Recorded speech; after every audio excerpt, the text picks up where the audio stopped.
گلگت بلتستان کی اسمبلی میں ذرا قدرے چھوٹے سے معاوضات آتے ہیں جو لاکھوں میں بک جاتے ہیں، لاکھوں سے اوپر نہیں جاتے ہیں۔ ٹھیکوں میں یہ کروڑوں کی بات ہو جاتی ہے کمیشن میں، وہ بھی ایک ٹھیکے میں یہ کروڑوں پہ نہیں جاتے ہیں۔ بہرحال مافیاز یہاں پہ بھی بیٹھے ہوئے ہیں۔ اچھا، اس پہ آپ 2000 بندہ جا کے چیف سیکرٹری آفس کے باہر بیٹھ کے بزور طاقت آپ کہیں نہیں شفافیت نہیں، بس جس طرح بھی کرنا آپ کر لیں، تو وہ ملازمین کل ریگولر ہو جائیں گے جو اس طرح کے احتجاج، دھمکیوں اور اس طریقے سے آ کے، تو وہ سرکاری سسٹم میں پھر وہ آگے جا کے کیا کریں گے؟ جو پچھلے جتنے بھی انہوں نے ایگزامپل سیٹ کیے ہیں اس سسٹم کے تحت جو آئے انہوں نے جو گند مچایا آلریڈی، تو میں تو غلطی ان ملازمین کی نہیں ہے، غلطی اس کے پولیس میں جو ابھی بھرتیاں ہوئی ہیں اس میں اپوزیشن لیڈر کے بندے لگے ہیں، اس میں حلقہ نمبر 2 سے جو ہمارے فتح اللہ صاحب ہیں ان کے بندے لگے ہیں۔ یہ اچھا، اس سے پہلے آپ ان کے بیانات جب اپوزیشن میں ہوتے ہیں ان کو اٹھا کے دیکھیں، فتح اللہ کے، امجد کے، تو ایسا لگتا ہے کہ یہ جب آئیں گے تو مطلب میرٹ کیا، وہ میرٹ کو پورے دنیا کے لیے جیبی مثال بن جائے گا۔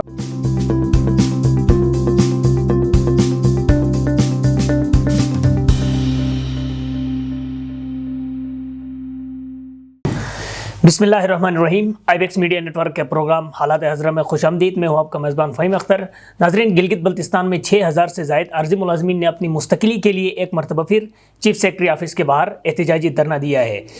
گلگت بلتستان کے عارضی ملازمین کے لیے صوبائی حکومت گلگت بلتستان نے 6 مئی 2020 میں ایک قانون پاس کر کے اس بات کا اعلان کر دیا تھا کہ تمام ملازمین مستقل ہوں گے اور جو کنٹیجنٹ ملازمین ہیں وہ مرحلہ وار مستقل ہوں گے، لیکن 1 سال کا عرصہ گزرنے کے باوجود ملازمین کی مستقلی عمل میں نہیں لائی گئی ہے، جس کی وجہ سے ملازمین میں تشویش کی لہر دوڑ رہی ہے اور بالآخر وہ احتجاجی مظاہرے کی طرف آئے ہیں۔ آج گلگت بلتستان چیف سیکرٹری کے آفس کے سامنے کنٹیجنٹ اور کنٹریکٹ ملازمین کی بڑی تعداد نے احتجاجی دھرنا دیا، جس میں خواتین کی بڑی تعداد بھی شامل تھی۔ پروگرام میں ہمارے ساتھ موجود ہے سینئر صحافی اور تجزیہ نگار ایمان شاہ صاحب۔ شاہ صاحب، سب سے پہلے تو بل سے ہی کہانی شروع ہو گئی اور بل ایک جگہ سے دوسری جگہ جس طریقے سے جاتا رہا، گورنر سیکریٹریٹ، اسمبلی، دوبارہ پھر کہیں اور، سارا ہو کے بھی ان کے قانونی تقاضے پورے کر لیے گئے، اس کے باوجود کیا رکاوٹیں ہیں ابھی؟ نہیں، ایک تو یہ چیز سمجھ نہیں آئی کہ ایک بندہ کنٹیجنٹ پیڈ بھرتی ہوا ہے، وہ اس کے کانٹریکٹ میں لکھا جاتا ہے کہ ٹوٹلی جو ہے وہ کنٹیجنٹ پیڈ ہے اور کسی بھی ٹائم اس کو فارغ کیا جا سکتا ہے۔ جو انگریزی میں جو یہ لکھتے ہیں اس کا اردو میں یہ ترجمہ بنتا ہے۔ اب پہلی بات تو یہ ہے کہ کنٹیجنٹ پیڈ بھرتی ہونے کے بعد کسی کوئی اسمبلی میں کوئی 24 ممبران بیٹھتے ہیں اور بیٹھ کے کہتے ہیں یہ جو 6000 بندے ہیں یہ مستقل ہونے چاہیے، تو اور وہ مستقل ہو جاتے ہیں۔ اب جو میرٹ کے اوپر باہر جو 6000 بندہ بیٹھا ہوا وہ کہاں جائے گا؟ ٹھیک، اب چونکہ یہ اس لیے ہو رہا ہے کہ یہ روایات اس جمہوری جو موجودہ نظام کرپٹ نظام ہے جس میں مافیاز بیٹھے ہوئے ہیں، وہ چھوٹے بڑے مافیاز ہوتے ہیں نا، پاکستان کی اسمبلی میں تو بڑے مافیاز بیٹھے ہیں، گلگت بلتستان کی اسمبلی میں ذرا قدرے چھوٹے سے مافیاز آتے ہیں جو لاکھوں میں بک جاتے ہیں، لاکھوں سے اوپر نہیں جاتے ہیں۔ ٹھیکوں میں یہ کروڑوں کی بات ہو جاتی ہے کمیشن میں، وہ بھی ایک ٹھیکے میں یہ کروڑوں پہ نہیں جاتے ہیں۔ بہرحال مافیاز یہاں پہ بھی بیٹھے ہوئے ہیں، وہ ان کے اپنے منظور نظر لوگ ہوتے ہیں، ان کے اپنے معاملات ہوتے ہیں، اور میرے پاس یہ باضابطہ یہ خبر چلی بھی ہے کہ واٹر اینڈ پاور کی جتنے یہ ریگولائزیشن کے معاملات چلے اس میں کروڑوں کے وہ رقم بٹورے گئے نا پچھلی حکومت نے، اس سے پچھلی حکومت نے جو کمیٹیز بنی تھی جنہوں نے سیکروٹنی کرنی تھی، پیپلز پارٹی کے بعد پی ایم ایل این کی حکومت میں بھی اس میں بھی تو پیسے لیے گئے، ٹھیک ہے، واٹر اینڈ پاور سے۔ اچھا، واٹر اینڈ پاور کی وہ ایک امپلائیز ایسوسیشن ہے، پتہ نہیں یونین ہے کوئی، اس کا جو پریزیڈنٹ تھا انہوں نے اپنے ملازمین جو 4000 پلس تھے ان سے اگر 1 لاکھ روپے بھی لیے ہیں تو وہ 4 کروڑ بنتے تھے۔ انہوں نے کہا جی آپ 1 لاکھ روپے دے دیں، آپ ریگولر ہوں گے۔ انہوں نے دی 4 کروڑ، 4 کروڑ میں سے انہوں نے 2 کروڑ خرچ کیے، 2 کروڑ وہاں پھر جو بھی یونین کے بندے تھے۔ تو یہ کرپٹ نظام ہے، اس کا ایک طریقہ کار ہوتا ہے سرکاری اداروں میں، اپائنٹمنٹ کا ایک طریقہ کار ہے نا، گریڈ 1 سے لے کے گریڈ 16 پھر 14 پھر 16 اینڈ ابو، اس کا ایک اپنا ایک الگ طریقہ کار ہے۔ تو اب مجھے یہ سمجھ نہیں آتی ہے کہ آپ 10,000 ملازمین کو کنٹیجنٹ پیڈ بھرتی کرتے ہیں، پھر اس کے بعد وہ ملازمین بیٹھ کے مطلب آپ کے اوپر پریشر ڈالتے ہیں، آپ اسمبلی سے ایک ایکٹ پاس کرتے ہیں، پھر اس ایکٹ کے تحت یہ ریگولر ہوتے ہیں، تو وہ ان ملازمین جو باہر بیٹھے ہیں جن کا میرٹ بنتا ہے تو وہ کہاں جائیں گے؟ وہ چونکہ ان کا آگے پیچھے آپ کو یاد ہوگا مسئلہ اب کیا ہوا پتہ ہے؟ مسئلہ اب یہ ہوا ہے کہ انہوں نے موجودہ جو ڈپٹی اسپیکر اور انہوں نے کیا رولنگ دی، انہوں نے یہی کرنا یار ہم سیکیورٹی شفافیت کی جائے. اچھا اس پہ آپ 2000 بندہ جا کے چیف سیکرٹری آفس کے باہر بیٹھ کے بزور طاقت آپ کہیں نہیں شفافیت نہیں، بس جس طرح بھی کرنا آپ کر لیں، تو وہ ملازمین کل ریگولر ہو جائیں گے جو اس طرح کے احتجاج دھمکیوں اور اس طریقے سے آ کے، تو وہ سرکاری سسٹم میں پھر وہ آگے جا کے کیا کریں گے؟ جو پچھلے جتنے بھی انہوں نے ایگزامپل سیٹ کیے ہیں اس سسٹم کے تحت جو آئے انہوں نے جو گند مچایا آلریڈی، تو میں تو غلطی ان ملازمین کی نہیں ہے، غلطی اس نظام کا ہے جس کے تحت پہلے آپ تھوڑا سا جو ہے نا اپنا حصہ مانگتے ہیں، اس کے بعد آپ کو جو تھوڑا سا حصہ دیا جاتا ہے تو اس کے بعد آپ کہتے ہیں جی سارا کچھ آپ نظام کی حد تک تو بات ٹھیک ہے سر.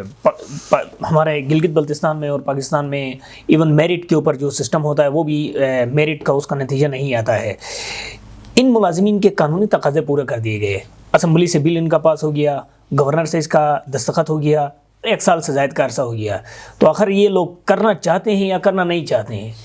دیکھیں کرنا ان کو چاہیے، چونکہ ظاہر ہے یہ ٹھیک طریقے سے آئے ہیں غلط طریقے سے آئے ہیں، لیکن آپ کے اس نظام کے تحت جو طریقہ کار ہے وہ مجوزت طریقہ کار قانونی تقاضے ان کے پورے ہیں، وہ پورا ایک پروسیس کے تحت آ گیا. اور میں نے پہلے بھی بات کی تھی کہ یہ پی ایم ایل این کی حکومت نے جاتے جاتے پی ٹی آئی کی حکومت، چونکہ ان کو پتہ تھا کہ ہم نے آگے آنا نہیں ہے، تو وہ ایک ان کے لیے ایک مستقل ایک مشکل اور وہ چھوڑ کے وہ گئے ہیں. مطلب 5 سال میں انہوں نے نہیں کیا، پی ایم ایل این نے اپنے 5 سال کی دور حکومت میں ان کو وہ ایکٹ آف اسمبلی کے تھرو یہ سارا پروسیس نہیں کیا.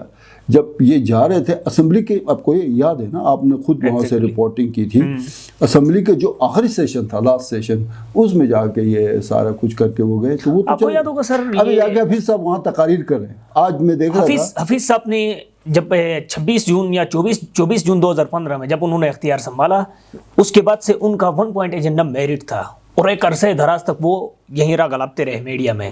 آخر میں وہ سارا لے جا کے کدھر لے کے گیا؟ سر آپ کی پولیس میں جو ابھی بھرتیاں ہوئی ہیں اس میں اپوزیشن لیڈر کے بندے لگے ہیں، اس میں حلقہ نمبر 2 سے جو ہمارے فتح اللہ صاحب ہیں ان کے بندے لگے ہیں. یہ اچھا اس سے پہلے آپ ان کے بیانات جب اپوزیشن میں ہوتے ہیں ان کو اٹھا کے دیکھیں، فتح اللہ کے، امجد کے، تو ایسا لگتا ہے کہ یہ جب آئیں گے تو مطلب میرٹ کیا، وہ میرٹ کو پورے دنیا کے لیے جیبی مثال بن جائے گا.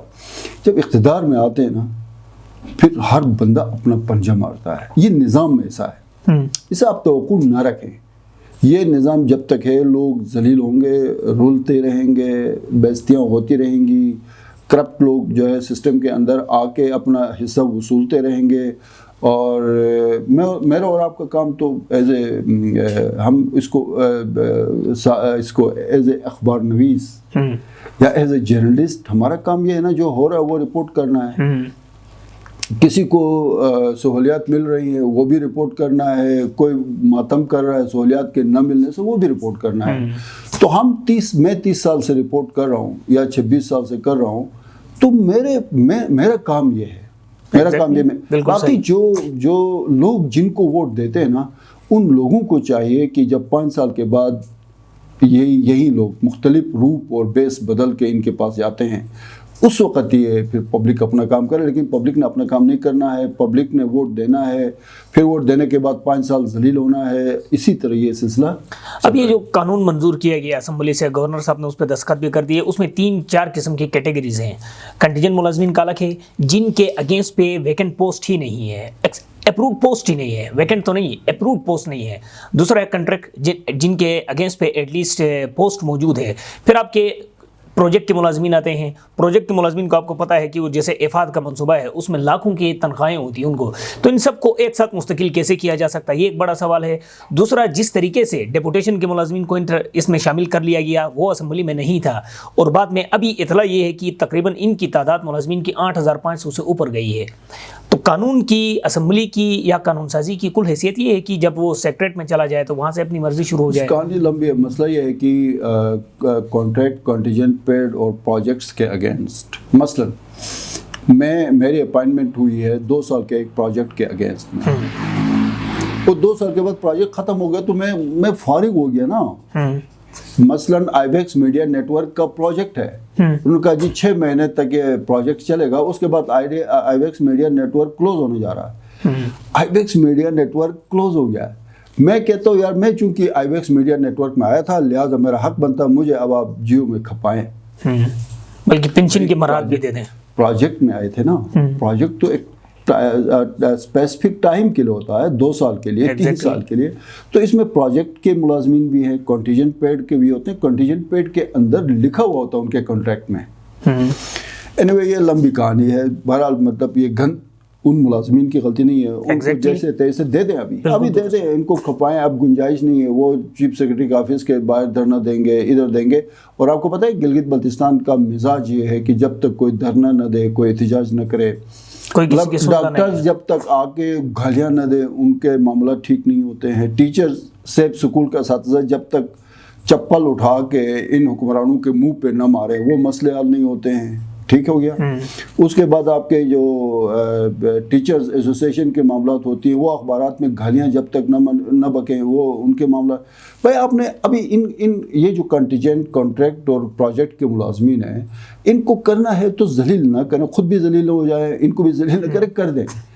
اگر اصولی کوئی فیصلہ ہوا ہے کہ اس ایشو کو ہم نے بہت ٹاپ لیول پہ میرٹ پہ دیکھنا ہے پھر ڈٹ جائیں. ٹھیک ہے.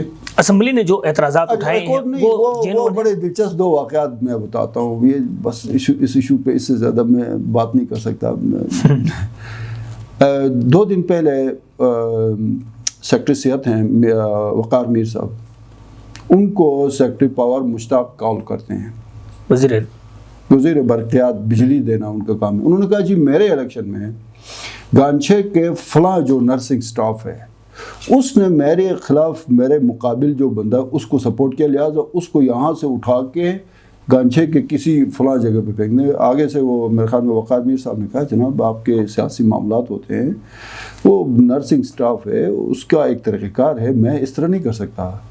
تو آگے سے شاید اس نے اور زیادہ، تو وہ بہت زیادہ تلخ کلامی کے بعد اس نے کہا جی میں نہیں کر سکتا، وہ بند کر دیا. میں ویسے حکمران جماعت کے میرٹ انصاف پارٹی کے معاملات وزیر اعلیٰ کے حلقے میں جو انسپیکٹر تھے سر وہ گانچے بھیج دیا ہے. آج میں خود اس کا ایڈمٹ، میں سیکرٹری کیا ہے تعمیرات عامہ آصف اللہ کے پاس تھا، تو وہ میں جیسے اس کے دفتر میں داخل ہوا وزیر سلیم صاحب فون پہ کسی کے ساتھ وہ بہت زیادہ گرمی میں تھے، رحمت خالق بھی بیٹھا ہوا تھا.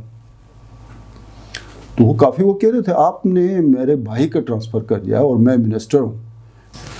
تو وہاں پہ وہ کہہ رہا تھا میرے بھائی کا آپ نے ٹرانسفر کر دیا، میں منسٹر ہوں، آپ میں یہ ہمت. آگے سے وہ کون تھا مجھے نہیں پتا. وہ اس گرمی کے دوران پھر گلبر صاحب بھی آ گئے، حاجی شابیک صاحب بھی آ گئے، وہ بھی آ کے میں نے کہا یار بیٹھیں. تو اس نے کہا جی میں نے سیکرٹری کو بٹھایا ہوا ہے، جب تک میرے بھائی کا جو آرڈر ہے وہ ریورس نہیں ہوگا سیکرٹری یہاں سے نہیں جائے گا. اچھا. تو میں اس قصے کو پھر مختصر کرتا ہوں چونکہ پھر کیمرے بھی گرم. لیکن سر ہمارے پاس وقت بھی مختصر ہے. یہ جو حکومت کا جو معاملہ ہے نا انصاف کا، یہ جو میں آپ کو بتا رہا ہوں یہ ہو رہا ہے.